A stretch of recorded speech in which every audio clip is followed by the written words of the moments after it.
Hi everybody! Today we are doing an eyeshadow tutorial using the Natasha Denona Retro Glam eyeshadow palette. I have to give a huge shout out to Peach Ledesma, I believe that's how you say it. I'm sorry if I butchered your name, but she asked for tutorials several times and I bought this palette. I'm not gonna lie, when I first saw this palette I wanted it, and because she commented so many times I was like, that's it, I have to buy it, like I have to. So thank you so much for doing that for me.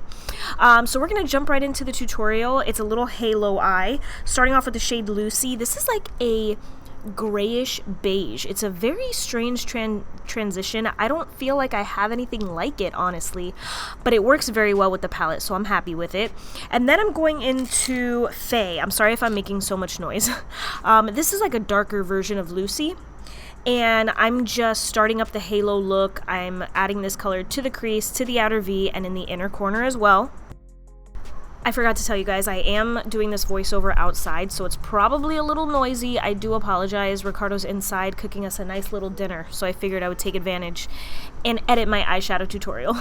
So here I'm taking the shade Evergreen, and this is a really, really pretty, like, evergreen.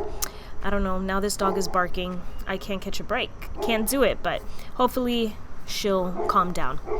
I'm just putting that again in the same areas, outer V, inner corner, and the crease. The shade worked very well. It blended out really nice. It had good pigment. Hello, can somebody get that dog to stop barking? Okay. And then, nope, I guess not. I guess not. I'm gonna deepen up this look a little bit with Jazzy. And this kind of transformed the eyeshadow into like a grayish color. I wanted something a little more green, a little more sagey green, and this just ended up being like a silvery, gunmetal, silver kind of look. It's not my favorite look, if I'm being quite honest. It's not my favorite, but it is still pretty. It's great if you're going out and you want something, you know, silvery. So that's that. So now we have all the dogs in the neighborhood barking, so just be aware. I'm forewarning you guys.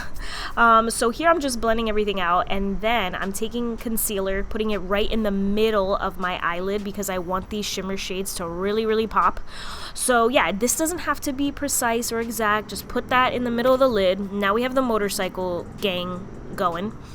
Lovely. So then I decided to mix two shades together. Oscar, which is like a taupey kind of silver shade, and then Palladian, which is a really pretty light green, like mint green, kind of silvery too. It's really pretty. So I put that right in the middle, and the shades were very nice. The shimmers really popped. I do want to do another eyeshadow tutorial, just something totally different. I want to try this palette out again, so I'm probably going to do that next. And then here, of course, blending everything out. Cannot have any harsh lines. And then you guys know the drill, concealer routine. I'm gonna stop talking because I feel like the noise is out of control, so just enjoy me blending out my concealer, even though like I'm already almost done. I'm gonna be back to talking in a second, so I might as well not even stop. Setting my under eyes with the Givenchy PRISME LIBRE loose powder. I went back to this one. I gave my Derma blend a break, even though I love that one. And the Givenchy is really good too, so I don't even know what I'm talking about. And the sponge is the puff is a game changer. Okay, for the lower lash line, I'm taking Jazzy and just lining the outer half of my lower lash line and then blending that out with Faye. And then I'm putting on these lashes by Kiss. These were okay. I really like them. They curled beautifully. I just feel like my left eye looks a little lazy, but I think that's my fault, honestly. So that's it for this video. I do like this palette. I just want to try out some different looks, you know what I mean? So be on the lookout for more tutorials. Thank you so much for watching. I'll see you in my next video. Bye.